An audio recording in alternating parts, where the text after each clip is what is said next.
haka shi tsarin Allah yake, haka shi tsarin Allah yake.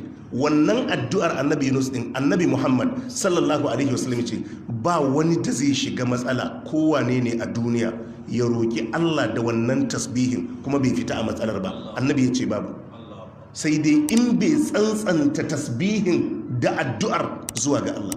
La ilaha illa anta subhanaka inni kuntu minaz zalimin, la ilaha illa anta subhanaka inni kuntu minaz zalimin. Duk abun ka inni kuntu minaz zalimin, duk abun da ya matse, annabi ya ce wannan addu'an tana bude shi.